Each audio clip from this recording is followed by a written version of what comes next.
रामकृष्ण हरी नमस्कार. गुरुवर्य वाडीकर महाराज यांच्या यूट्यूब चॅनलवर आपले सहर्ष स्वागत आहे. आज आपल्यासोबत आहेत हरिभक्त पारायण शब्दब्रह्म श्री प्रमोद महाराज जगताप बारामतीकर.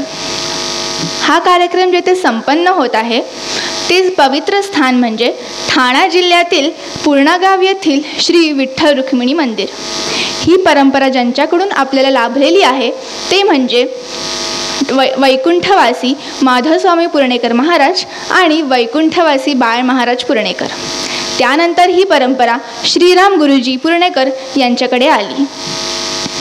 104 वर्षांची ही परंपरा आणि त्यानिमित्ताने चालत असलेला हा अखंड हरिनाम सप्ताह. चला तर मग कीर्तनरूपी श्रवण भक्तीचा आनंद घेऊया. रामकृष्ण हरी.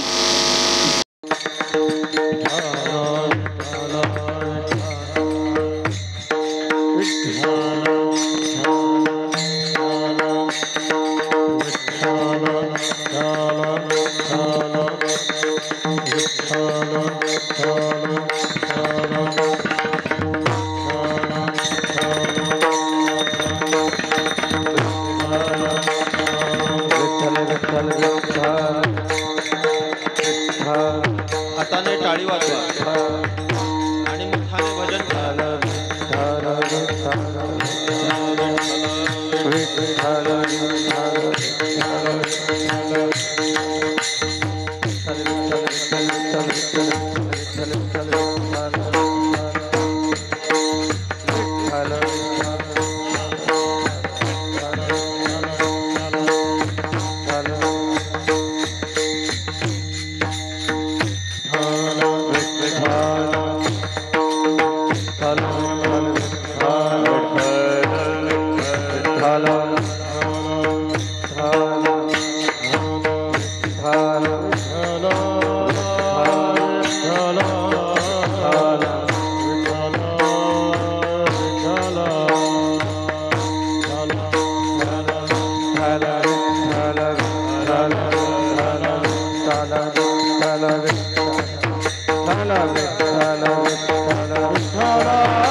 सुख वाटे हेची ठाई, सुख वाटे येची ठाई, बहुपायी संताच्या म्हणवोनी केला वास. नाही नास ते ठाई वा नाही नास ये ठाई, न करवे हाला चाली, निवारली चिंता हे, म्हणवोनी केला वास. नाही नास ये ठाई. तुका म्हणे निवेतनू, तुका म्हणे निवेतनू, रजकणू लागता, म्हणवोनी केला वास. नाही नास ये ठाई. विठ्ठल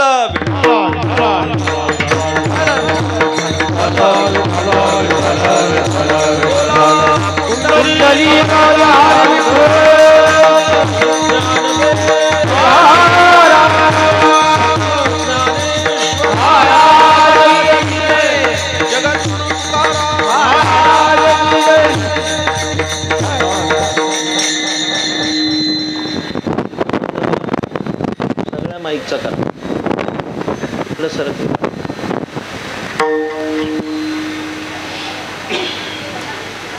सुख वाटे येची ठाई, सुख वाटे येची ठाई, बहुपायी संताच्या म्हणवोनी केला वास.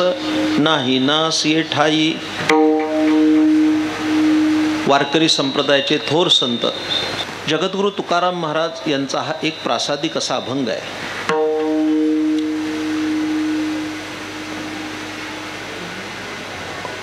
वसंत ऋतूतील चैत्र मासात प्रभू रामचंद्रांच्या जन्मोत्सवाचा हा उत्सव आहे. महान सत्पुरुष असे माधव महाराज यांच्या कृपाप्रसादानं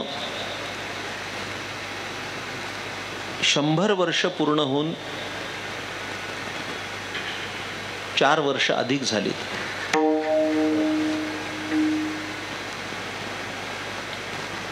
म्हणून या पुर्णेकर परिवाराचं मी पहिल्यांदा अभिनंदन करणार आहे की त्याने अनुकूल प्रतिकूल कालखंड आला तरी सुद्धा 100 वर्ष उत्सव टिकवून ठेवला. ही सर्वात मोठी भूमिका आहे.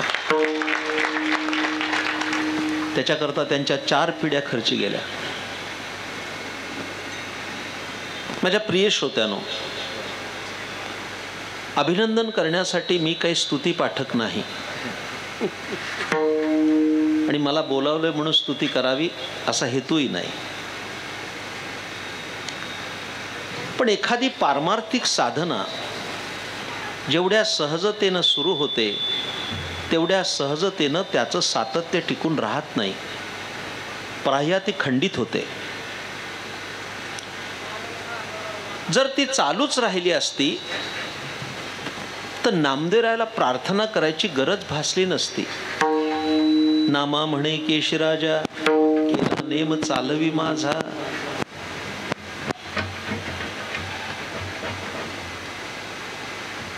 पण या उत्सवाचं एक प्रमुख व्यक्तिमत्व अशा वेदमूर्ती राम भटजींना एक गोष्ट सांगणार आहे मी आता. नेम आपण करायचा असतो आणि त्यांनी चालवायचा असतो. ही भूमिका स्वच्छ असली पाहिजे.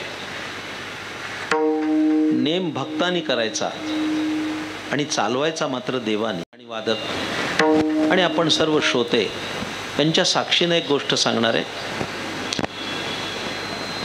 हा भंग घेण्याचं कारण आजच्या या उत्सवाला सुखदुःखाची झालर आहे. खरं तर आज या मंदिरातला विठोबाचा वाढदिवस आहे.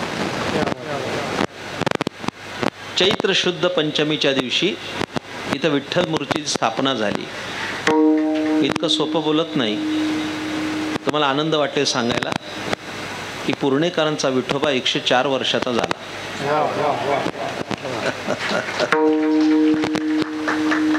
केवढी सुंदर मूर्ती आहे. 100 वर्ष होऊन गेली त्या मूर्तीला. त्या मूर्तीचं दर्शन घेताना माझे डोळे पाणावले, कारण त्या मूर्तीला महान भगवत भक्त वैकुंठवासी बंकटस्वामी महाराजांचे हात लागले. बंकटस्वामी इथं आले होते कीर्तनासाठी. वारकरी संप्रदायाचं उत्तुंग एव्हरेस्ट शिखर ज्याला म्हणता येईल त्या प्रातस्मरणे गुरुवरे मामासाहेब दांडेकर यांचे हात लागले. मूर्तीशास्त्रातलं एक द्योतक काय असेल तर ते सांगतो, त्याचा विस्तार करणार नाही. इथे काय वैदिक मंडळी असतील त्यांच्या साक्षीनं बोलतो. मूर्तीला पण आयुष्य असतं. कालांतरानं ती भग्न होतेच. अस्त्र असं बोलतं की ते स्थापनेपासून ती भग्न होईपर्यंत मधल्या काळात एखाद्या महापुरुषाचा हात जर लागला तर ती भग्न झाली तरी पूजनीय असते, कारण त्याला सत्पुरुषांचे हात लागलेत. म्हणून इथून पुढच्या काळात आणखीन 125 वर्ष होतील, 150 होतील, 2 शताब्दी होईल. कदाचित 100 वर्षाने आपण असणार नाही, मूर्ती असेल, पण ती अशीच आशीर्वाद देत उभी असेल. देवाचा वाढदिवस आहे हा एक आनंदाचा योग. सुखदुःखाची झालर आहे असं म्हणालो. याचं कारण महान रामभक्त असणाऱ्या वैकुंठवासी आबांच्या निधनानंतर हा पहिला रामनवमीचा उत्सव. आज समोर ती जागा रिकामी बघितल्यानंतर मला वाईट वाटलं. 81 वर्षाचं दीर्घ आयुष्य लाभून जवळपास 60 वर्ष त्यांनी 5 तपया रामरायाची आणि पांडुरंगाची सेवा केली, आपल्या परंपरेची. आणि नंतर ती पुढच्या पिढीकडे सुपूर्द केली स्वतःच्या हयातीमध्ये. अलीकडच्या 10 वर्षात ते सक्रिय राहिले नाहीत. त्यांच्या डोळ्या देखत त्याने असं काम केलं की मी गेल्यानंतर सुद्धा उत्सव कसा चालू राहतो हे बघून गेले. म्हणजे एक दुःख आहे मनात की आज आबा नाहीत. मृत्यूलोक असल्यामुळे हे असं होणार. पण काही मृत्यू हे मंगल मृत्यू असतात, तर काही मृत्यू हे अत्यंत दुःखद असतात. पण आबांचा मृत्यू हा अमंगल नाही, तो मंगल मृत्यू आहे. कारण त्या मंगल मृत्यूला का तसं म्हणायचं, कारण त्या मृत्यूला एक मांगल्य आहे. त्याच्यावर मी कधीतरी स्वतंत्र बोलेन. म्हणजे एका डोळ्यामध्ये अश्रू आहेत की आज उत्सव बघायला आबा नाहीत, हे दुःख आहे या परिवाराचं आहे, नक्कीच त्यांच्या चाहत्याचं पण आहे. आत्ताच राम भटजींनी सांगितलं की त्यांनी मंगलाष्टका म्हटली तर लोकांच्या डोळ्यात पाणी येत असे. आबांनी जर मंगलाष्टक म्हटली तर श्रोत्यांच्या लग्नाला आलेल्या वऱ्हाडाच्या डोळ्यात पाणी यायचं. त्याचा चाहता वर्ग खूप आहे. शताब्दीसाठी खूप मोठी तयारी केली आणि दुर्दैवाने कोरोना आला. शताब्दी होऊ शकली नाही. सर्वत्र हैदोस होता, महामारी होती. पण त्यानंतर पुढचा उत्सव आबांनी बघितला. आबा रामचरणी विसावले. म्हणजे एका डोळ्यात अश्रू आहेत की आबा नाहीत, हे दुःख आहे. पण एका डोळ्यात अश्रू असले तर दुसऱ्या डोळ्यात आनंद आहे, दुसऱ्या डोळ्यामध्ये हसू आहे. एका डोळ्यात दुःखाचे अश्रू पण दुसऱ्या डोळ्यात आनंदाचे अश्रू आहेत. हे आनंदाचे अश्रू कशाचे आहेत? अयोध्येमध्ये रामलल्लाची स्थापना झाल्यानंतर हा पहिला राम जन्माचा उत्सव आहे. हे तितकंच महत्त्वाचं आहे. 550 वर्षाचा दीर्घ संघर्ष झाल्यानंतर अयोध्येमध्ये राम मंदिर उभं राहिलं. जसं भारतीयांच्या मनामध्ये 15 ऑगस्ट आणि 26 जानेवारी कायम लक्षात राहील, तशी 22 जानेवारी कायम लक्षात राहील की त्या दिवशी रामलल्लाची स्थापना झाली. भारतीयांच्या डोळ्याचं पारणं फिटलं. आपल्याला कल्पना नसेल पण या 550 वर्षामध्ये 3 लाख लोकांचे बळी गेले. माझ्या प्रिय श्रोत्यानो, लाखो लोकांच्या रक्तावर जसं स्वातंत्र्य उभं आहे तसं 3 लाख लोकांच्या मृत्यूवर ते राम मंदिर उभं आहे. त्यांनी बलिदान दिलं, लक्षात ठेवा. त्यानंतर आज संपूर्ण महाराष्ट्रात नाही तर संपूर्ण भारतभरामध्ये ठिकठिकाणी राम मंदिरामध्ये जन्मोत्सव सुरू आहे. आज पंचमीचा दिवस आहे, पांडुरंगाचा असा वाढदिवस आहे, असा वैकुंठवासी कानडे महाराजांचा पुण्यस्मरण दिन आहे. अशा अनेक गोष्टींचं त्याला कोंदण लाभलंय. माझ्या काही सुकृताने आजचा दिवस सेवेसाठी आला. गेली अनेक वर्ष तो करत आलो आणि त्याच्या पुढाशी एकच कारण आहे. म्हणजे असं ते एक कॉम्बिनेशन आहे एक प्रकारचं की फाल्गुनातली पंचमी भाऊरायाच्या मंदिरात आणि चैत्रातली पंचमी ही पुणेकराच्या मंदिरात, असं एक ठरलंय. परंपरेचं कीर्तन म्हणून आलो. या परिसरातले अनेक मान्यवर, अनेक प्रथितयश असे लोक उपस्थित आहेत कीर्तनाला. त्यांच्या साक्षीनं काही चिंतन करणार आहे. पण सर्वांना माझी सूचना आहे, थोडा शांत स्वभावाचा माणूस आहे, अशांत वातावरणात कीर्तन करू शकत नाही. जेवढी शांतता प्रदान कराल तेवढं काही चांगलं सांगू शकेल. पण तुमच्याशी हा फक्त 120 मिनिटाचा संवाद करण्यासाठी मला दिवसभर प्रवास करावा लागलाय. त्याची गांभीर्यानं दखल घेतली पाहिजे. आमचं येणं इतकं स्वस्त नाही की आम्ही यावं तुम्ही बोलत बसावं. उलट पक्षी श्रोत्यांची भूमिका ही पाहिजे की 2 तासामध्ये काहीतरी संतबोध आमच्या कानी पडावा. तुम्हाला ऐकायचं आहे? श्रवणं कीर्तनं विष्णु स्मरणं पादसेवनं वचनं वंदनं दास्यं सख्यम आत्मनिवेदनं ही नवविधा भक्ती जी नारद महर्षींनी सांगितली. इकडे लक्ष द्या. या नवविधा भक्तीमध्ये आत्मनिवेदन हा जर भक्तीचा कळस असेल तर श्रवण हा त्याचा पाया आहे, तो पक्का असला पाहिजे. पहिली इयत्ता उत्तीर्ण झाला नाही तर दुसऱ्या इयत्तेत जाईल कसा? पहिलाच बोल आला नाही तर दुसरा वाजवणार कसा? पहिली इयत्ता तर गेली पाहिजे. त्याला आरो अवरो जर गाता येत नसेल तर दुसरा राग आळवणार कसा? श्रवण ही खूप मोठी भूमिका आहे, लक्षात ठेवा. माझ्याकडे लक्ष द्या. एक वाक्य सांगतो, फार महत्वाचं आहे. श्रवण म्हणजे काय? तर संत बोधाचा एखादा विचार कानाद्वारे अंतःकरणात जावा आणि जीवदशा संपून जावी, याचं नाव श्रवण आहे. त्या बुद्धीनं, त्या वृत्तीनं कीर्तन ऐकली पाहिजे. सुंदर अभंग माझ्या समोर आहे, इकडे लक्ष द्या. मी प्रस्तावनेमध्ये विस्तार न करता अभंगाकडे लक्ष केंद्रित करतो.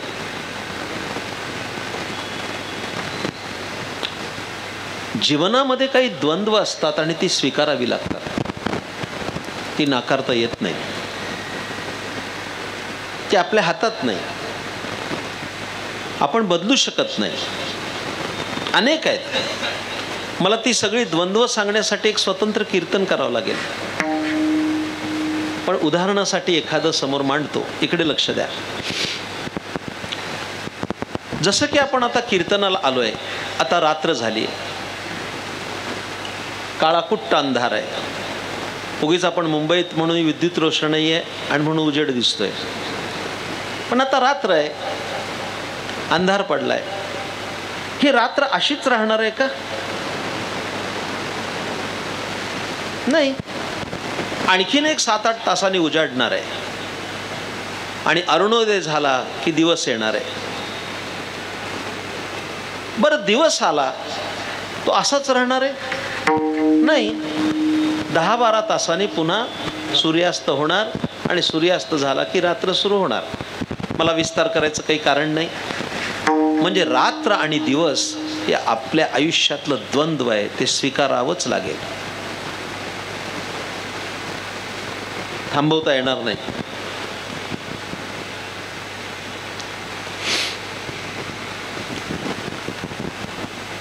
एक मुलगा सूर्यवंशी होता. या आडनावाचा नाही, सूर्यवंशी या शब्दाचा अर्थ सूर्योदय झाल्यावर उठणारा. नामे सूर्यवंशी.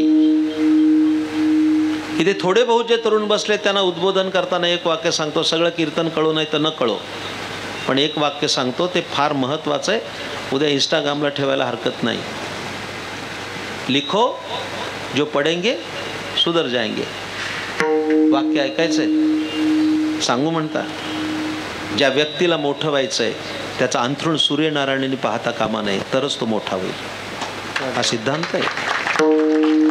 जीवनात जी माणसं मोठी झाली ही ब्राह्ममुहूर्तावरच उठलीत. हे सर्व वैदिक असणारे ब्रह्मवृंद, त्यांना ब्राह्ममुहूर्त कळतो.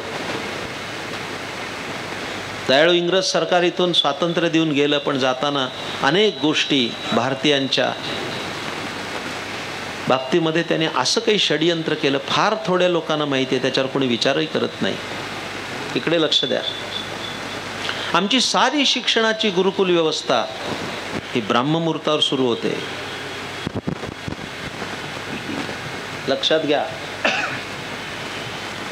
सारे पाठ पहाटे 4 वाजता सुरू होतात वेधशाळेमध्ये. वेद पाठशाळेत ते सगळे सकाळचे समारंभ बघा. कारण सूर्य उगवल्यानंतर माध्यान्हाला येईपर्यंत बुद्धी अत्यंत तीव्र असते आणि माध्यानंतर बुद्धीलाही मालिन्य येतं. इंग्रजांनी दुपारी शाळा सुरू केल्या आणि सोयीस्कररित्या भारतीयांचं हनन केलं. शाळा पहाटेच पाहिजेत, हे लक्षात घ्या. तुम्ही कधी गेलात दक्षिणेत, तर दक्षिणेतले सगळे विवाह ब्राह्ममुहूर्तावर लागतात. पहाटे विवाह होतात.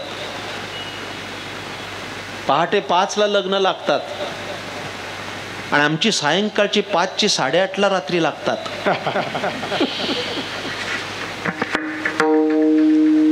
आहे ते स्पष्ट सांगतोय.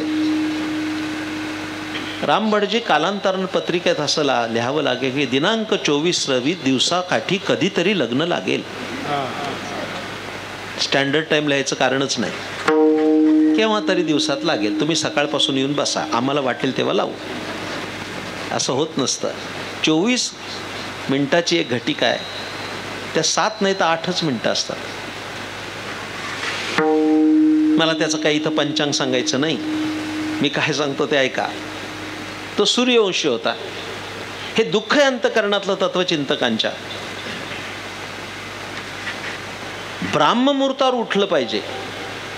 जरा नीट ऐका, ब्राह्ममुहूर्तावर उठलं पाहिजे. सध्याची पिढी ब्राह्ममुहूर्तावर झोपायला जाते. काय मयूर बरोबर आहे का नाही? म्हणजे त्याला अनुलक्षून बोललेलो नाही, गडबड करू नका. पहाटे 3, 3:30ला मोबाईलवर बघत बघत माणसं 3:30ला झोपी जातात आणि सकाळी 11 वाजता झाली भली पहाट. काय ज्या लाईफस्टाईल काय म्हणायची त्याला. माझा मंत्र तुम्हाला दिला, ज्याला मोठं व्हायचं त्यांनी सूर्य यायच्या आधी उठवलं पाहिजे. ऐकता? आपण सूर्याच्या स्वागताला उभा असलं पाहिजे, त्यांनी उठवायला येता कामा नाही. हा सूर्यवंशी होता. कधीतरी उठायचा. अशी माणसं मी डोळ्यांनी बघितलीत. पण त्याची आई त्याला उठवायची, अरे उठ, सूर्य उगवलाय, अरे उठ. तो वैतागायचा. त्याने एक दिवस मित्राला गाठलं. मित्र म्हणाला, काय कटकट आहे म्हटले, हा सूर्य का उगवतो? माझ्या झोपेत व्यत्यय. त्याचा मित्र हा शहाणा, तो 1.5 शहाणा. तो म्हणला, सूर्य का उगवतो माहितीये तुला? का उगवतो?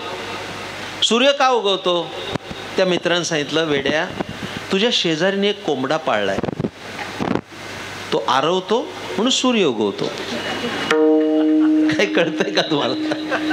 तुझ्या शेजारीने एक कोंबडा पाळलाय आणि तो कोंबडा आरवतो आणि म्हणून सूर्य उगवतो. त्याचा बंदोबस्त केलास की सूर्य उगवणार नाही. यांनी तो कोंबडा दुसऱ्या दिवशी एका टोपलीखाली झाकून ठेवला. कोंबड्याचं नशीब चांगलं होतं. श्रावण महिना चालू होता.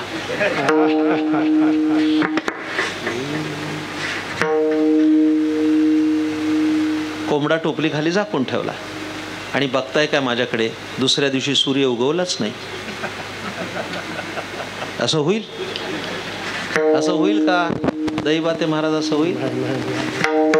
काय दिन करा कोंबड्याने केला खरा, कोंबड्याने केला खरा, कोंबड्याने केला खरा.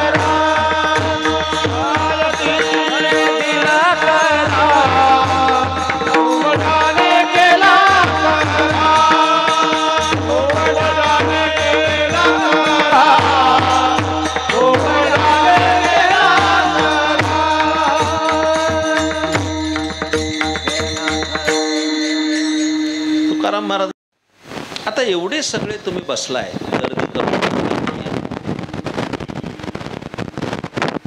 नुसतं सुख आयुष्यात आलंय असं होईल? बरं, नुसतं सुख सोडा, एखाद्याला नुसतं दुःखच मिळालंय असं होईल? काही प्रमाणात सुख, काही प्रमाणात दुःख. एका वाक्यात सांगायचं झालं, सुख आणि दुःख याची संमिश्र शिदोरी म्हणजे जीवन आहे. मी शेवट खूप चांगला करणार आहे त्या कीर्तनाचा, आणि पूर्ण ऐकलं तर कळेल, नाही तर काही कळणार नाही. सुख येणार, दुःख येणार.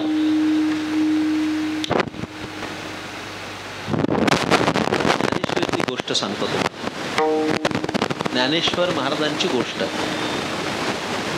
माझ्या डोक्यात आहे की ज्ञानेश्वरीतील गोष्टी या विषयाचं एक पुस्तक लिहायच्या विचारात आहे. ज्ञानेश्वर महाराजांनी गोष्टी सांगितल्या, फार सुंदर गोष्टी आहेत. एखाद्या आजी नातवाला कुशीत घेते आणि रात्री नातू सांगतो, आजी गोष्ट सांग, मला झोप लागत नाही. मग आजी गोष्ट सांगते. एक राजा होता, तिला जी येत असेल ती सांगते. आपणही आपल्या आजीच्या कुशीत अशा गोष्टी ऐकत कितीतरी वेळा झोपेत गेलो. पण ह्या गोष्टी कशा असतात, ह्या कपोलकल्पित असतात. मी कोणावर आक्षेप करत नाही वा त्याचा मनसुबा पण नाही. पण चातुर्मासामध्ये ज्या कहाण्या वाचतात ना बायका, त्या मी एक दिवस वाचल्या सिद्धेश. म्हणजे आदित्य राणूबाईची कहाणी, पांढऱ्या बुधवारची कहाणी, खुलबर दुधाची कहाणी, शुक्रवारची कहाणी, अशा कहाण्या असतात का नाही? बघा, त्या संपूर्ण चातुर्मासमध्ये आहेत त्या गोष्टी. ती वाचली तर ते मला आश्चर्य वाटलं की त्यात असं लिहिलंय, एक आटपाट नगर होता, तिथे एक राजा राज्य होता, त्याला 2 राण्या होत्या, एक आवडती एक नावडती. असंच आहे ना, असंच आहे ना. मला आश्चर्य वाटलं की सगळ्या कहाण्या काय आटपाट नगरात घडल्या, एकही उल्हासनगरला नाही. एकूणच सगळ्या त्या आटपाट नगरात घडल्या. तोच पॅटर्न की एक राजा होता, त्याला 2 राण्या होत्या, एक आवडती एक नावडती. माझ्या प्रिय श्रोत्यानो, मी विनोद केला नाही. किती दिवस आम्ही या भाकड कथा वाचणार आहोत ज्ञानेश्वरी सोडून. काम्यकर्माविषयी मला काही बोलायचं नाही. ज्ञानेश्वर महाराजांनी किती सुंदर गोष्टी सांगितल्या, किती सुंदर. माझं सगळं कीर्तन कळो नाही तर न कळो, पण ही गोष्ट जर घरी घेऊन गेला तर आयुष्याचं कल्याण होईल. इतकी सुंदर गोष्ट ज्ञानोबांनी सांगितली. चला गोष्ट सांगतो आणि तुमच्या अभंगाच्या समीप नेतो. अत्यंत चांगलं रूपक वापरलं ज्ञानेश्वर महाराज. ज्ञानेश्वर महाराजांचं बोलणं आहे, मी ते सांगायला लागलो तर कदाचित विषयांतर होईल आणि त्याच विषयाची चर्चा होईल. ज्ञानेश्वर महाराज कसं बोलतात, ज्ञानेश्वर महाराजांचा कल्पना विलास किती सुंदर आहे, ज्ञानेश्वर महाराजांची भाषा किती सुंदर आहे, ज्ञानेश्वर महाराजांच्या भाषेतलं माधुर्य किती सुंदर आहे, लालित्य किती सुंदर आहे. ज्ञानेश्वर महाराज ज्यावेळेस बोलायला लागतात तेव्हा त्याला परतत्वाचा स्पर्श असतो, ती वाणी किती सुंदर असते. अत्यंत चपकल दृष्टांत, योग्य दृष्टांत. आणि त्याच्यापेक्षा पुढचं सांगतो, दृष्टांत देताना दृष्टांताची पखरणच्या पखरण ज्या ज्ञानेश्वर करतात, मन मोहरून जातं, इतकं सुंदर आहे. जी गोष्ट सांगितली ती गोष्ट ऐका, की असं आटपाट नगर बिगर नाही. ज्ञानेश्वर महाराज म्हणतात, इकडे लक्ष द्या, सगळ्या माता भगिनीसह असणाऱ्या सर्व श्रोतृगणांनी ऐका. एका बाईला जुळं झालं, ज्ञानेश्वर महाराजांची गोष्ट. एखाद्या बाईला जुळं होतं, युग्म म्हणतात त्याला, शांती करावी लागते, ती काही चांगली गोष्ट नाही आहे. सदंत झालं तरी करावीच लागते. दाता सकट जन्माला आला म्हणून असतो. तर 2 मुलं एकदम झाली. कधी 2 मुलं होतात, कधी 2 मुलीच होतात. त्यांची नावं पण पहिली ठरलेलीच आहे. मुलं झाली की लवांकुश ठरलेलं. मुलगी झाली की गंगा जमुना, सीता और गीता.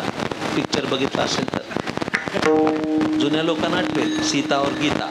जुळ्या बहिणींची गोष्ट. त्या 2 बहिणी जुळ्या होत्या, त्यांची गोष्ट त्याच्यात आली.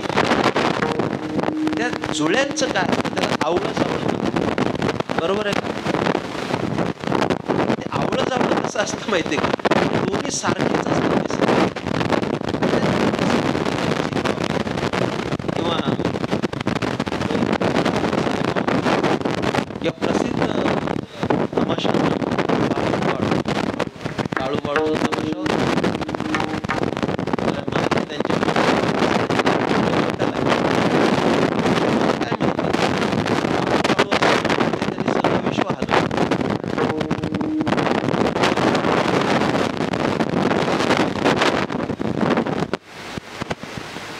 आता नाही सांगत, मला त्यातलंही काही सांगता येईल. ते असे माझ्याकडे बघू नका, मी कधी गेलो नाही. त्यांचं चरित्र माहिती आहे मला.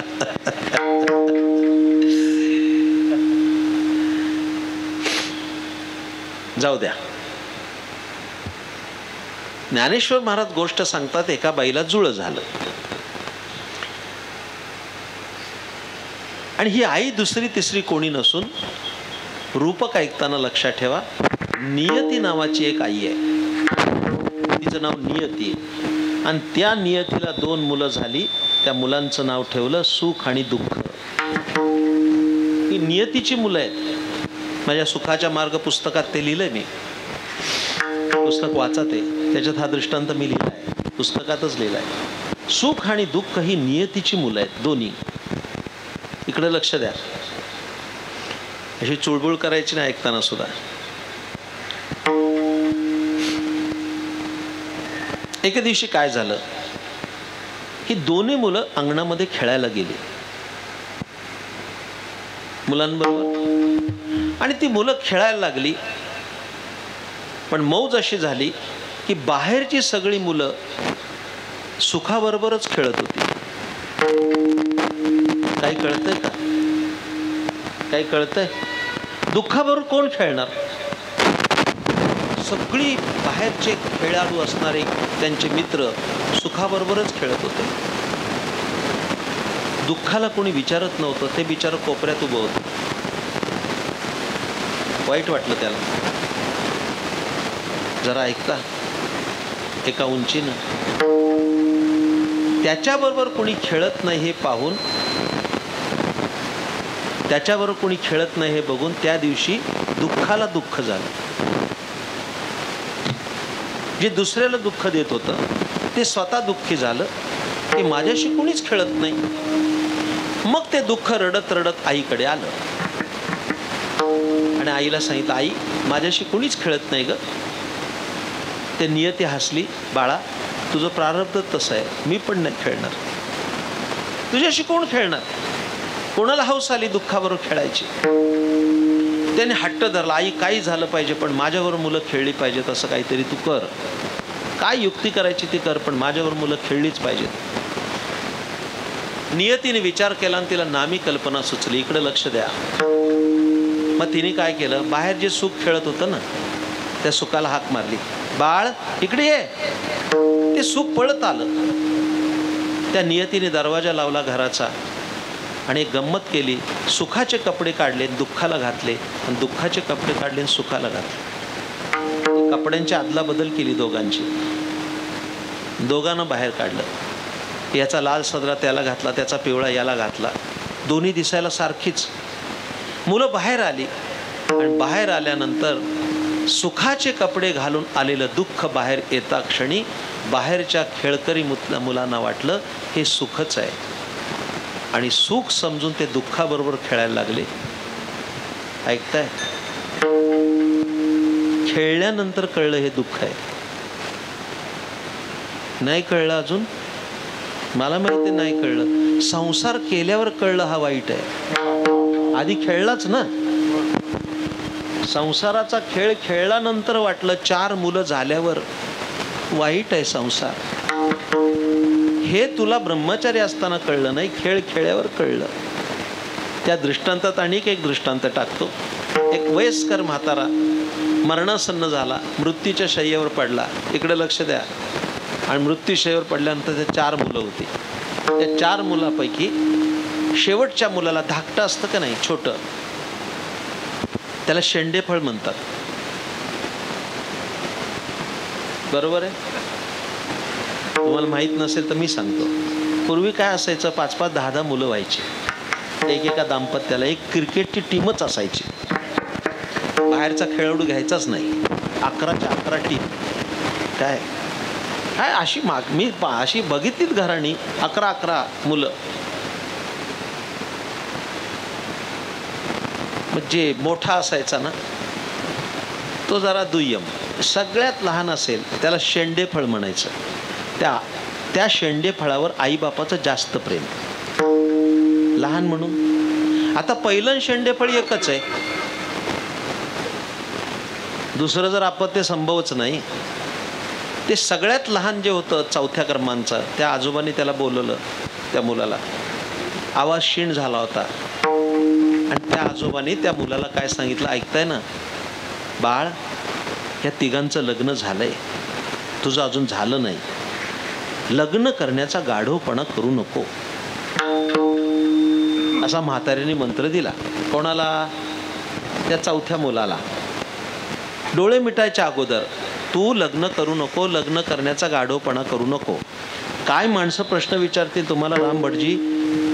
महाराज होणं सोपं आहे पण निभावणं अवघड आहे. एकाने काय सिद्धेश प्रश्न विचारला, लग्न करणं गाढवपणा आहे तर नवऱ्या मुलाला घोड्यावर का बसवतात? काय हे प्रश्न आहेत का? काय म्हटलं, लग्न करणं गाढवपणा आहे तर नवऱ्या मुलाला घोड्यावर का बसवतात? पण मी काय कच्च्या गुरूचा चेला नाही. मी म्हटलं त्यातला गाढव कोण आहे कळावा म्हणून, नाही तर त्याला गाढवावरच बसवायला पाहिजे.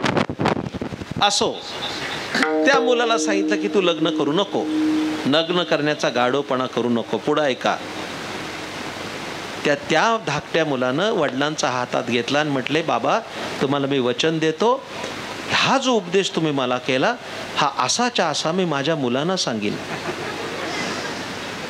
काय कळतंय का नाही कळतंय तुम्हाला? म्हणजे तो पण खेळणारच आहे, लक्षात ठेवा. याचा अर्थ असा आहे की संसार केल्यानंतर तो वाईट आहे कळाला, ते दुःख बाहेर आलं, त्या दुःखावर खेळल्यानंतर बाहेरच्यानं कळलं हे दुःख आहे. ज्ञानेश्वरीचा दृष्टांत संपला. जे लोकीचा चंद्रुक्षय रोगी, जेत उदो हो यस्था लागी. काय ज्ञानेश्वर मला सुंदर लिहितात. त्या सुख आणि दुःख ही नियतीची मुलं आहे, ती येणार. मी म्हणालोय समारोप खूप चांगला करणार आहे. तुम्ही बसलेले सगळे लोक आहेत, प्रत्येकाने सुख भोगलंय आणि दुःखाचे चटके पण भोगलेत. पण दुःख जितकं महत्वाचं आहे तितकं सुख महत्वाचं आहे, आणि सुख आहे तितकंच दुःख महत्वाचं आहे. माझ्या प्रिय श्रोत्यांनो, माझ्याकडे लक्ष द्या. सुखाची अपेक्षा आहे पण दुःखाविषयी घृणा आहे. पण खूप बारकाईने ऐकलं तर तुमच्या लक्षात येईल की कधीतरी दुःखाचा विचार केला पाहिजे.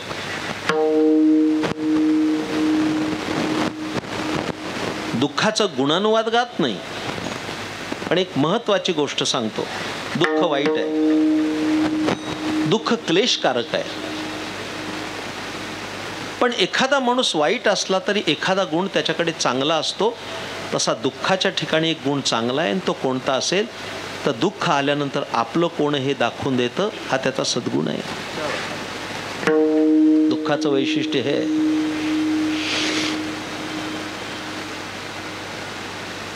महाभारतातली गोष्ट सांगतो. महाभारतात फार सुंदर गोष्ट आली. माझ्या प्रिय श्रोत्यांनो, माझ्याकडे लक्ष द्या. भगवान कृष्णचंद्रांची आत्या कुंती होती. कुंती भगवान कृष्णाच्या आत्या. तर भगवान कृष्ण कधीतरी आत्याच्या भेटीला यायचे. इंद्रप्रस्थाला आले की 1-2 दिवस राहायचे. येत होते ते अर्जुनाच्या ओढीनं येत होते. अर्जुनाचं त्याचं सख्य होतं. 1-2 दिवस राहिले की निघायचे. असा नियम आहे. नियमामध्ये असं गणित आहे की आपल्या ज्येष्ठ व्यक्तींना, वयस्कर माणसाला नमस्कार करावा निघताना. म्हणून आत्याला नमस्कार करायला जायचे आणि आत्याला म्हणायचे, आत्या जातो बर का. मग ते आत्या म्हणायची, गीता सांगितली पण तुला अक्कल नाही. आणि काय, अरे जातो म्हणू नये, येतो म्हणावं. बरं बरं येतो, तरी तुला कळत नाही. आज जाऊ नको, आज बुधवार आहे. जाशील बुधी तर येशील कधी. आता देवाला काय बुधवार आणि शुक्रवार. पण ती आत्या सांगायची, आज बुधवार आहे, जाऊ नको. बर आत्या राहतो. आम्ही पंढरपूरच्या वारीला गेलो का नाही, नेमकी द्वादशी जर बुधवारी आली तर लोकांचे प्रश्न, उद्या जायचं का नाही पंढरपुरातून. आता पंढरपूर सोडायला काय अडचण आहे, पण आम्ही पण म्हणतो नका जाऊ, आजच्या दिवस राहा. जे आम्हाला काय वाटतं, 1 दिवस पंढरीत राहतील, पण ती वसतात मंगळवारी रात्रीच निघतात. 1 दिवस राहत नाहीत जास्त. जाशील बुधी तर येशील कधी. आत्याने म्हणल्यानंतर देवानी राहायचं. दुसऱ्या दिवशी देवानी निघायचं. आत्या आता येतो बरं का. मग तिने म्हणायचे, अजून कळतं का रे. अरे आज अमावस्या आहे, अमावस्याला प्रस्थान ठेवू नये, राहा आजच्या दिवस. देवाला कुठं मस्टर होतं सकाळी 10चं. ठीक आहे, राहिला देव. मग शुक्रवारी वाजता म्हणायचं, आत्या आज शुक्ल प्रतिपदा आहे, चांगला दिवस आहे, नक्षत्र पण चांगलं आहे प्रस्थानाला, आता निघतो, येतो. बरोबर ये. आता तिसरा मुद्दाच नसायचा आत्याकडे पण. 2 दिवस राहिलाच, बरं वाटलं, ये. मग भगवान कृष्णाने तिला विचारायचं, आत्या तुला काही पाहिजे असेल तर मागून घे. काय मागावं कुंतीने.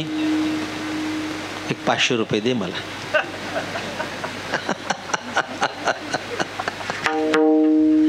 अरे ती काय आयऱ्या गैरेची आई आहे का? ती पांडवांची आई आहे. ज्या पांडवांचं वर्णन ज्ञानेश्वर महाराज करतात.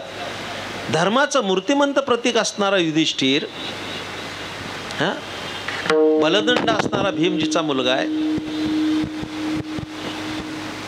जेणे संग्रामू हरिजिंतीला निवांत कवचाचा ठाऊ फेडिला, पवाडा तुआ केला गंधर्वासी.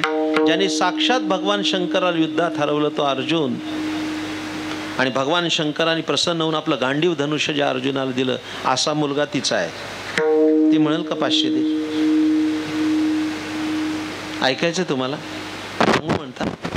छान ऐकायला बसलायत माझ्या मनासारखे. असंच ऐकायला बसलं पाहिजे. नाही तर श्रोते बसलेले असतात त्या सतरंजीच्या दोऱ्याच काढ. निम्म्या सतरंज्या श्रोत्यानेच फाडल्या. नाही ते मयूर पकवाज वाजत असेल तिथला कणिक उचलायची, त्याचा उंदीर करायचा, तो उंदीर मोडायचा, त्याचा मोदक करायचा.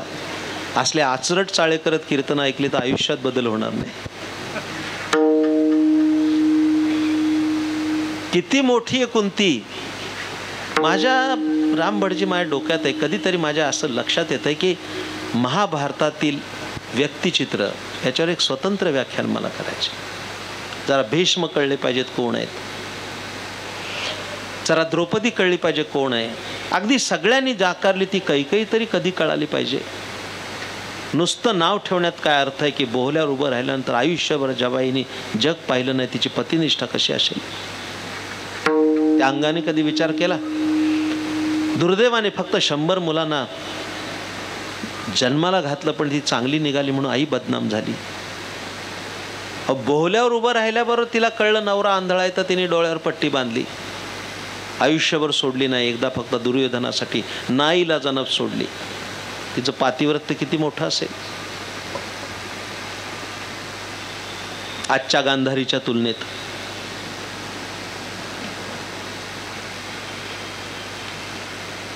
एखादीचा नवरा चकना असेल तर ती फोडेल का डोळा स्वतःचा? मला पण एकच असू दे, सोडणार नाही. गांधारी कधी कळली पाहिजे का नको? काय झालं,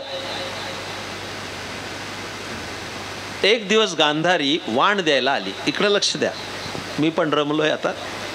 सगळंच सांगून नियम नाही. गांधारी रमली. गांधारी एकदा काय वाण द्यायला आली. तुम्ही देता का नाही? पण कौरवांनी काय केलं, मातीचा हत्ती केला मोठा, तो रंगवून बिंगून 100 पोरं,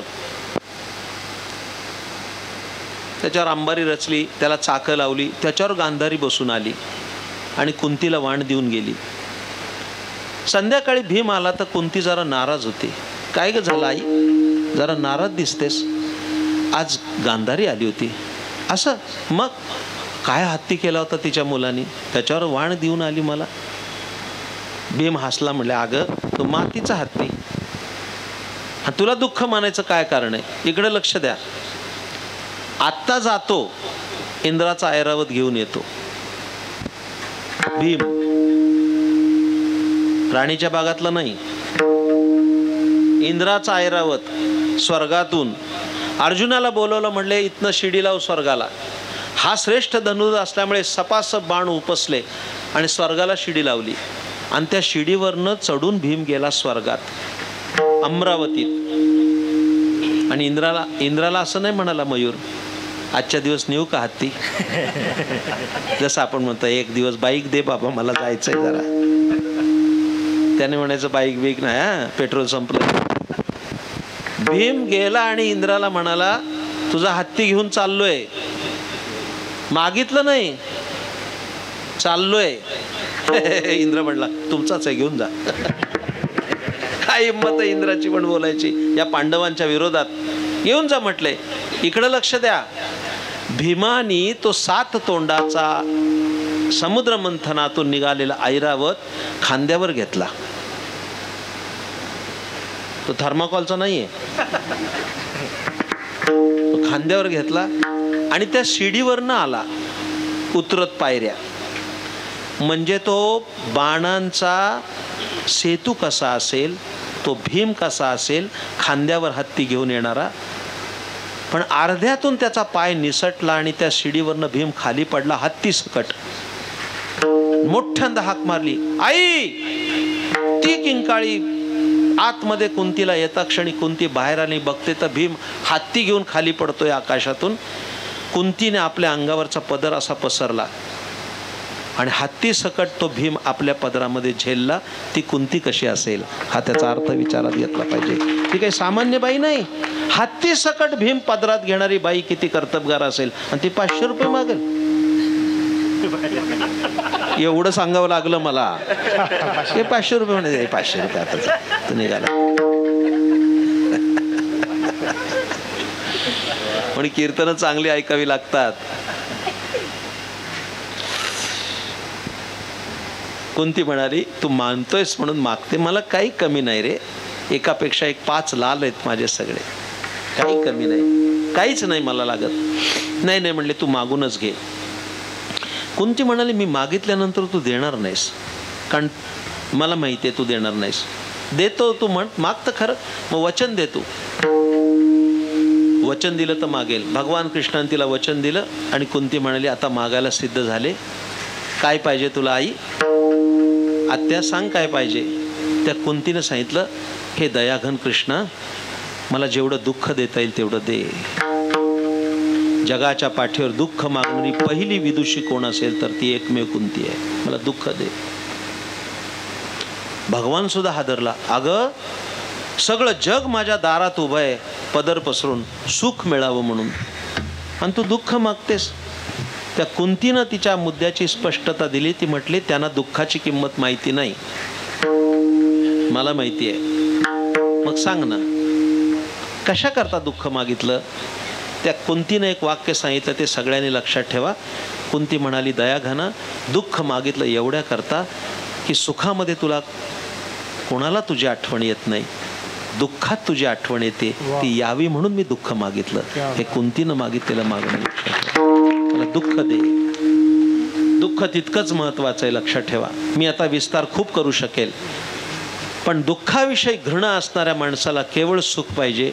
पण सुख आणि दुःख हे जुळं असल्यामुळे सतत येणार. पण माणसाला सुखाची अपेक्षा आणि तो सुख शोधण्यासाठी वणवण फिरत असतो. सर्व सुखाची आशा जन्म गेला,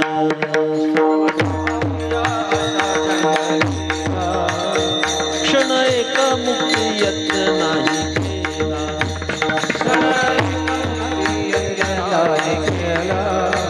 हिंडता दिशाशीण पावला,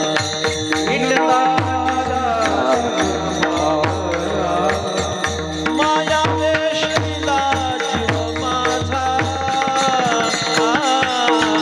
माझे सहित नेणती कोणी, माझे सहित नेणती कोणी, माया वेशला जीव माझा, माझे सहित नेणती कोणी, माझे सहित नेणती कोणी.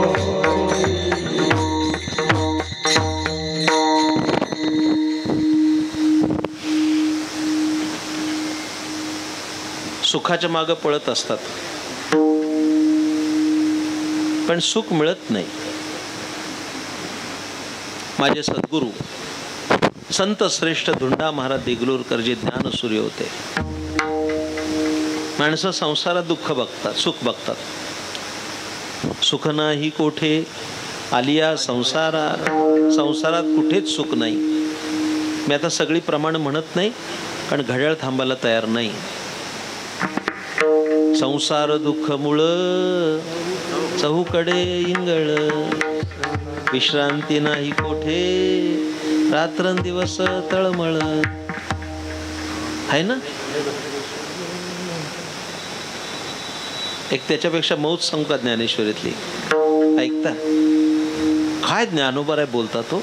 मृत्यूलोकी सुखाची कहाणी हे ऐकिजेल कवणाच्या श्रवणी, कैसी सुखनिद्रा अंथुरणी इंगळाच्या. अरे सुख लांब, सुखाची गोष्ट या मृत्यूलोकात नाही. माझे सद्गुरू एक वचन सांगत होते, ते सांगतो, लिहून ठेवा. आमचे महाराज एक गोष्ट सांगायचे, ते एक वाक्य चांगलं सांगायचे. सद्गुरू धुंडा महाराज देगलूरकर हे काय सांगायचे माहिती का?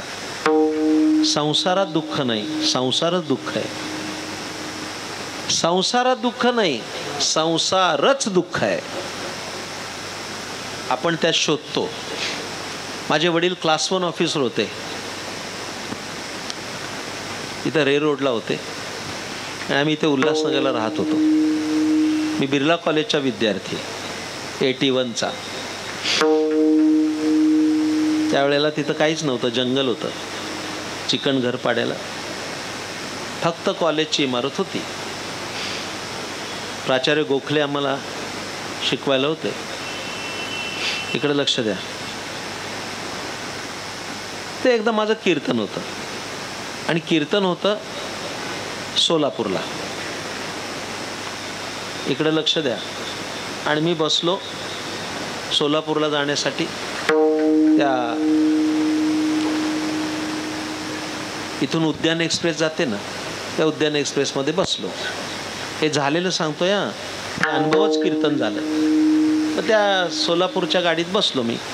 काही श्रावणाचे दिवस होते, गर्दी नव्हती, गाडी मोकळी होती. गाडी सुटायच्या वेळेला एक माणूस माझ्या शेजारी येऊन बसला. गाडी सुटली, माझ्याकडे बघितलं, महाराज दिसताय वाटतं. मग हो म्हटलं, काय कीर्तन करता का? हो म्हणलं करतो.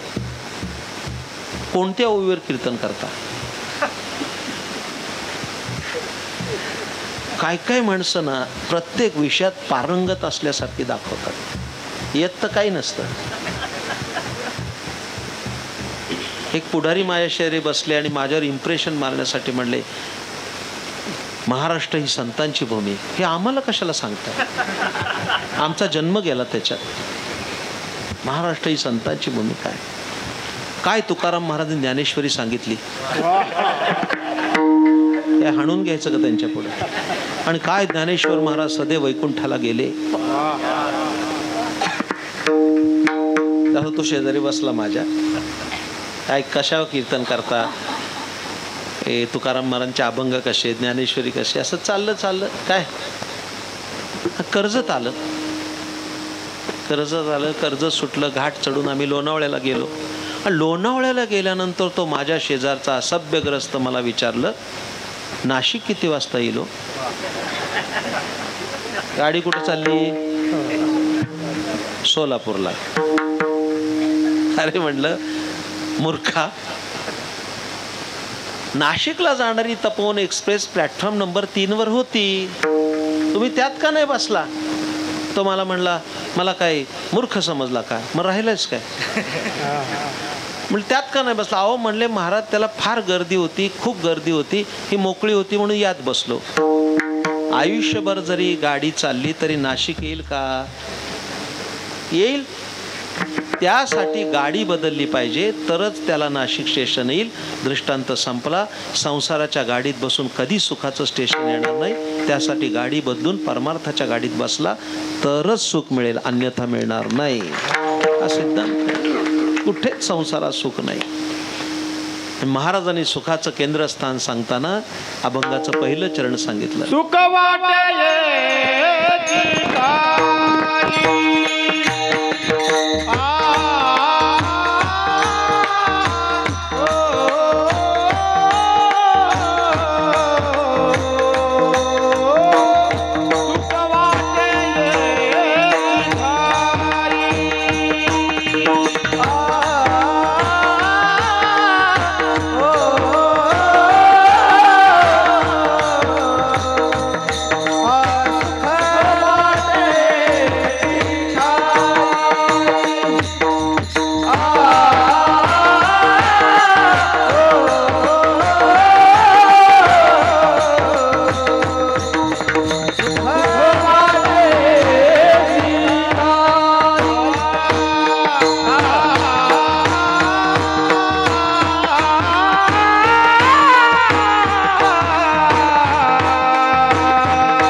संसारात सुख आहे का सुखाचा आभास आहे, हा विचाराचा मुद्दा आहे.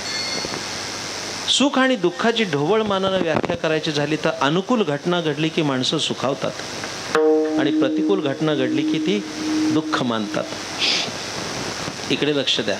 जरा एक समजेल असं सोपं करून सांगतो. चांगले सुज्ञ लोक तुम्ही बसलाय. कोणती वस्तू सुख देत नाही. जरा वाक्य वेगळं आहे. कोणती वस्तू सुख देत नाही.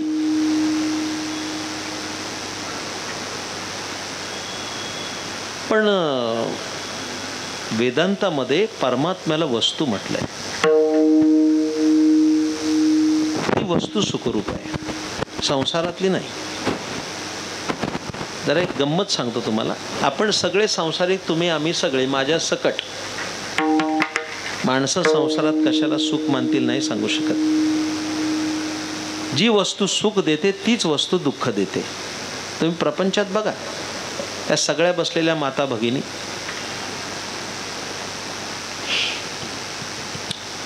एक दोन उदाहरणं देतो तुम्हाला, म्हणजे तुम्हाला परफेक्ट कळेल.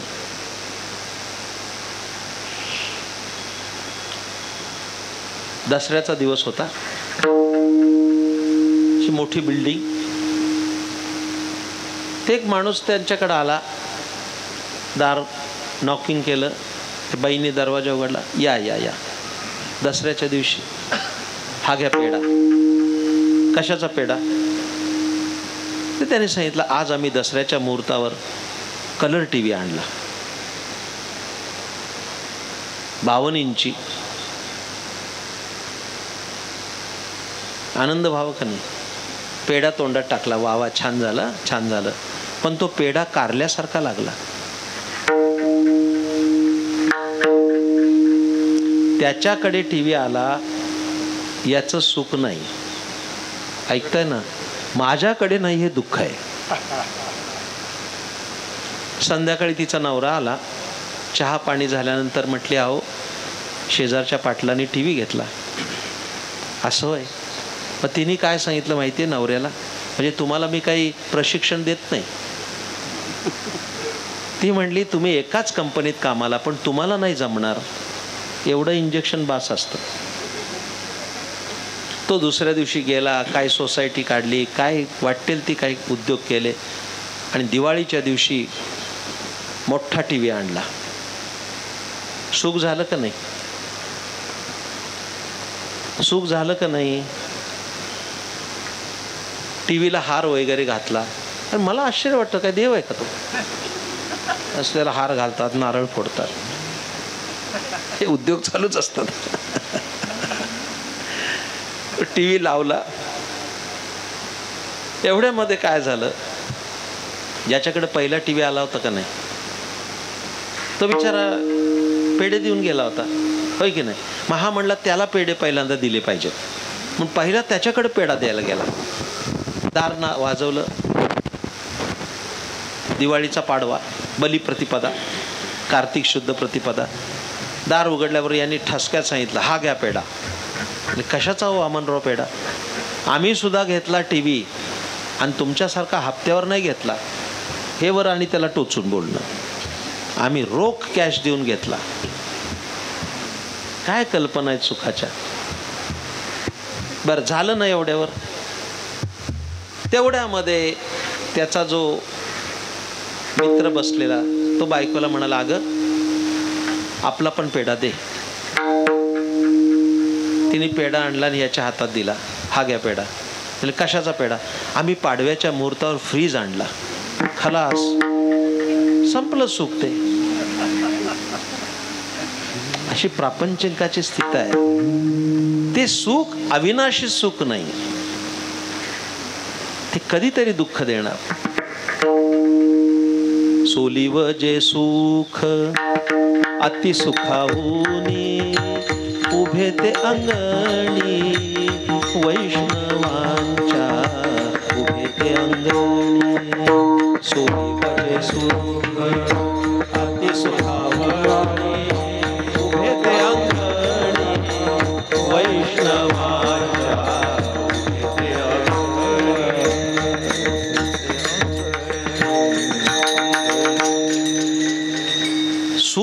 चालत ते फक्त संतांच्या पायाजवळ मिळेल. तुकाराम महाराज दिलेला पत्ता. पण आता तुम्ही काय केलं पाहिजे? वेळ संपत चालला, मी जास्त म्हणायच्या आता प्रयत्नात नाही. न करवे हाला चाली, निवारली चिंता आहे. तुम्ही सगळे बसले इतके लोक, तुम्हाला एकच गोष्ट सांगतो.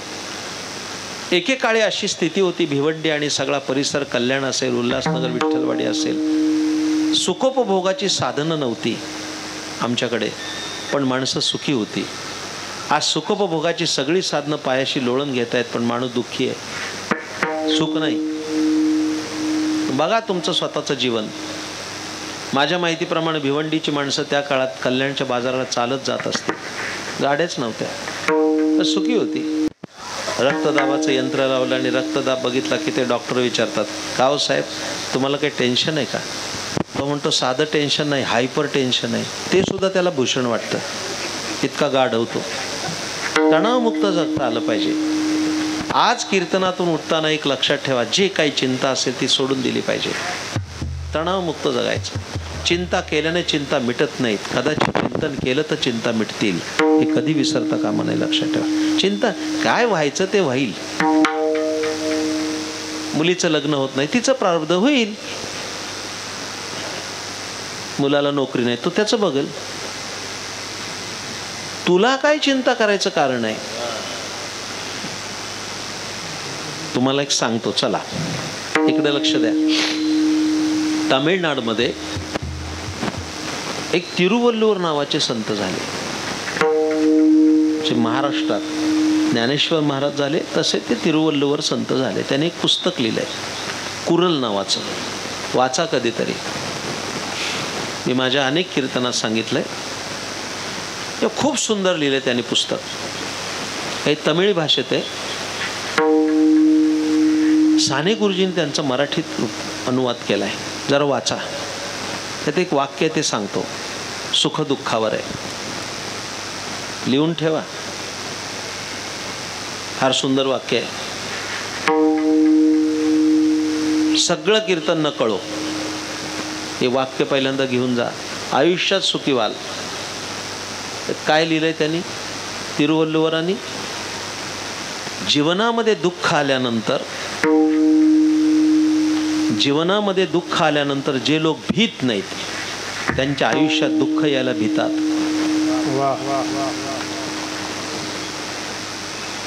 काही कळतंय? जीवनात दुःख आल्यानंतर जे लोक भीत नाहीत त्यांच्या जीवनात दुःख यायला भीतात. कारण दुःख विचार करता गेल्यानंतर जर त्याच्यावर परिणाम होत नाही तर जाच कशाला? माझी दखलही तो घेत नाही, मग जाच कशाला? उगीच कवटाळत बसायचं नाही. ह्याचं कसं होईल, त्याचं कसं होईल. ज्या प्रारब्धात असेल तसं होईल. खेलो अपने राम ही साथ, आनंदी व्हाल. हे कशानं मिळेल?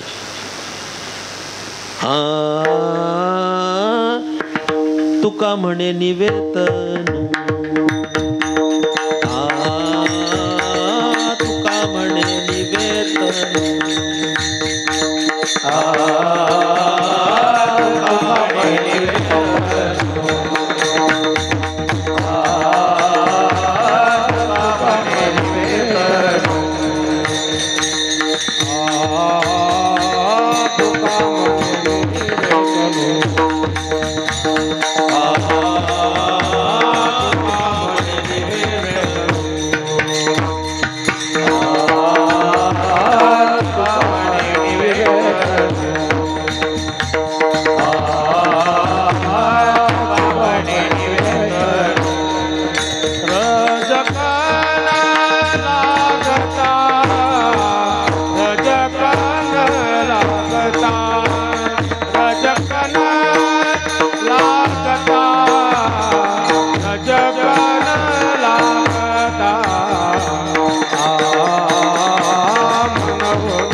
पुंडलिक वरदा हरी विठ्ठल ज्ञानदेव प्रभु रामचंद्र भगवान महारुद्र हनुमान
आपण काय करायचं? रजक्कणू म्हणजे काय? संतांचा रजरेण म्हणजे काय? तर ज्ञानेश्वरीतली एक ओवी फक्त सांगतो आणि पूर्ण करतो. इकडे लक्ष द्या.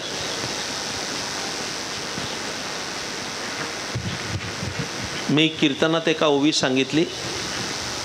एका सद्भक्तानं ती ओवी सुंदर एका फ्रेममध्ये करून आपल्या दिवाणखान्यात लावली.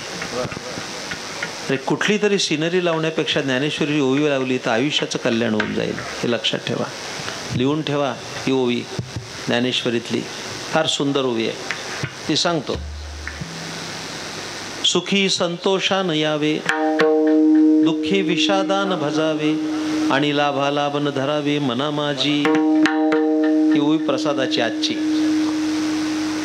सुखी संतोषान यावे, दुःखी विषादान भजावे, आणि लाभालाभ न धरावे मना माझी. इकडं लक्ष द्या. सुख येईल त्या दिवशी हुरळून नाही गेलं पाहिजे, आणि ज्या दिवशी दुःख येईल त्या दुःखाचं भजन करीत नाही बसलं पाहिजे. दुःखी विषादान भजावे असा शब्द घातलाय. वाक्य सांगू तुम्हाला, ऐकता? माणसं सुख आली की घाटा पितात आणि दुःख चिंगम सारखं चगळत बसतात. माणसाचा स्वभाव. दुःख आलं की घाटा प्यायचं, कधी खातोय, आणि दुःख आलं की ते चिंगम जशी चगळतात ना चोथा होईपर्यंत, तशी चगळत बसतात. मला वेळ नाही, आता मला वेळ पुरलाही नाही, सप्लिमेंट घ्यायची सोय नाही. शेवटचा दृष्टांत मयूर सांगतो, फार सुंदर. माझ्या गुरुजींचा आहे. माझ्यावर अनेक महापुरुषांनी चांगले संस्कार केले. त्याच्यामध्ये अंबरनाथ या शहरात एक महान संत राहत होते, सत्पुरुष राहत होते. ते होते वेदमूर्ती अनंत गजानन दातार शास्त्री, ज्यांनी माझ्यावर उत्तम संस्कार केले. थोडा ऐकून ठेवा. 90 वर्षाचे झाले.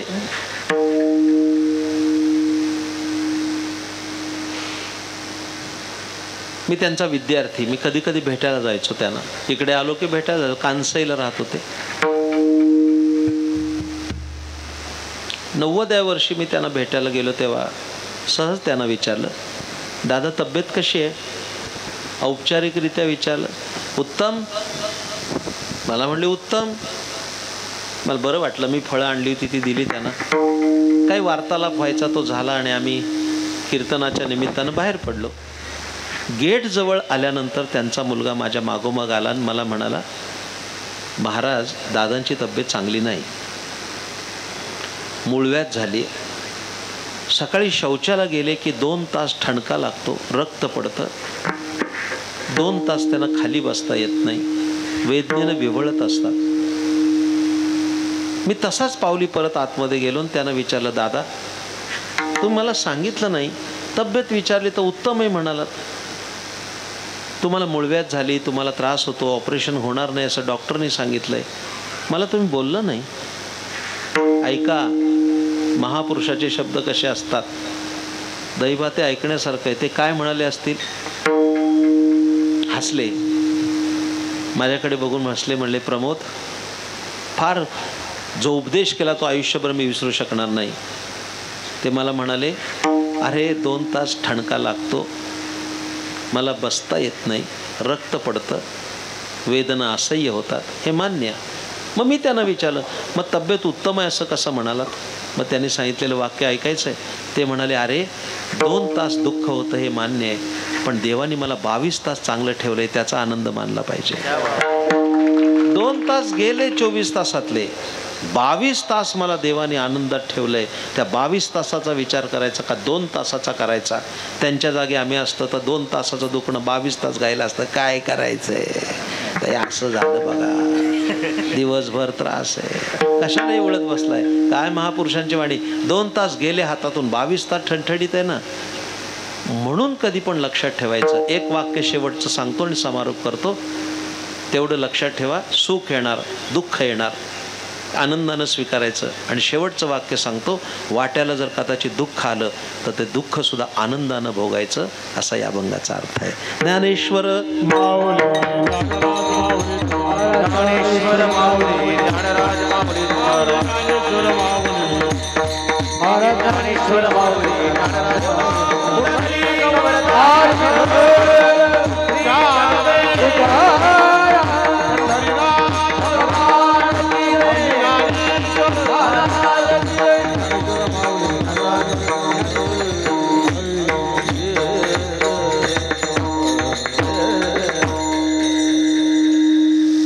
पुर्णेकर घराण्याने गेली 104 वर्ष उत्सव केलाय. आबांच्या निर्गमनानंतर वैदिक परंपरेचे उपासक असणारे श्री राम भटजी यांनी आपल्या वडिलांची परंपरा, आजोबांची परंपरा मोठ्या निष्ठेनं सांभाळली. अत्यंत तरुण असणारे सिद्धेश वैद्य हे या उत्सवामध्ये खूप श्रम घेतात आणि त्यांच्या हट्टापायी माझं येणं आहे खरं म्हणजे. अन्यथा माझ्या व्यस्ततेमध्ये तेवढा वेळ मिळणं शक्यही नाही. पण या घराण्याने 100 वर्ष जर आपली परंपरा चालवली तर तेवढा वेळ देणं क्रमप्राप्त आहे. या सर्व घराण्यातील सदस्यांचं मी हार्दिक अभिनंदन करतो, त्यांना धन्यवाद अदा करतो. आणि सरते शेवटी या आठवड्यामध्ये या मुंबई परिसरातील 2 उत्तम कीर्तनकार वैकुंठवासी झाले. वारकरी समाज त्या दृष्टीनं खूप हळहळला. त्यापैकी पहिले हरिभक्तीपरायण वैकुंठवासी सुभाष महाराज गाडगे एक खूप उत्तम आणि उमद व्यक्तिमत्व होतं. गुढीपाडव्याच्या आदल्या रात्री त्यांना वैकुंठवास झाला आणि परवाच्या दिवशी चौक परिसरातील एक अत्यंत जुने जाणते कीर्तनकार हरिभक्तीपरायण वैकुंठवासी आनंद महाराज खंडागळे यांना वृद्धापकाळानं वैकुंठवास झाला. या दोनही वारकरी संप्रदायाच्या कीर्तनकारांना वारकरी संप्रदायाच्या वतीनं भावपूर्ण श्रद्धांजली. वारकरी जरी गेल्यानंतर त्याच्या सद्गतीची प्रार्थना करायची नाही, कारण ते सद्गतीला गेलेलेच असतात. अशी श्रद्धांजली व्हायची नाही किंवा त्यांना सद्गती मिळावी असं म्हणायचंच नाही. कारण का, ज्ञानेश्वरी काय सांगते, जे मरणाचा अलीकडे मज मिळून गेले पुढे, ते अनेक दुसरीकडे जातील केवी. प्रश्न विचारलाय. तेव्हा कालचक्र आहे. आयुष्यभर त्यांनी वारकरी संप्रदायासाठी जे काम केलं ते वारकरी संप्रदायाचे लोक स्मरणात ठेवतील. वारकरी संप्रदायाचे महान सत्पुरुष वैकुंठवासी काशीनाथ बाबा पाटील काल्हेरकर, त्यांची परंपरा आमचे मार्गदर्शक असणारे हरिभक्तीपरायण वैकुंठवासी बाबांनी चालवली. मला त्यांचं स्मरण महानंद महाराजांचं नक्कीच आहे. पण ह्या पाटील घराण्याने पण वारकरी पंथाची पताका फडकावत ठेवली. ही सातत्यानं तशीच राहावं अशी प्रार्थना करतो. आपण सर्वजणाला या कीर्तनातून रसग्रहण करायचं असेल तर एवढंच करायचं की सुख येणार आहे, दुःख येणार आहे, ही नियतीची मुलं आहे, ती आपल्या आयुष्यात येणार. पण सुख आणि दुःख आनंदाने भोगायचं आणि आपलं जीवन आनंदी करायचं, एवढं जर आज कीर्तन कळलं तर माझ्या येण्याचा उपयोग झाला. तुम्हा सर्वांना धन्यवाद देऊन वाणीला विराम देतो. किंबहुना तुमचे केले धर्मकीर्तन हे सिद्धी नेले, येथे माझे जेवरले पायी कवण. विठ्ठल जय जय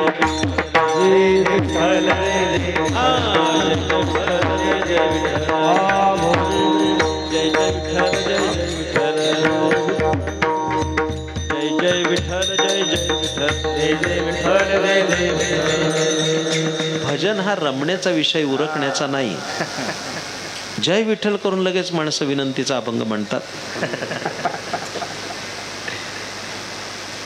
विनंतीचे अभंग किती सुंदर आहे. मागे मी सांगून आलो. आपुल्या महिमाने धातू परिस केले सोने, धातू परिस केले सोने, धातू परिस केले सोने. नीट ऐका, नीट ऐका. हे जे विनंतीचे अभंग आहेत ते इतके सुंदर आहेत वारकरी संप्रदायाचे. ते त्या श्रद्धेने म्हटले पाहिजेत आणि त्याच्यात रमून गेलं पाहिजे. तुकाराम महाराज देवाला प्रार्थना करतात, हे दया घना पंढरीराया. आपुल्या महिमाने धातू परिस केले सोने, धातू परिस केले सोने, धातू परिस केले सोने.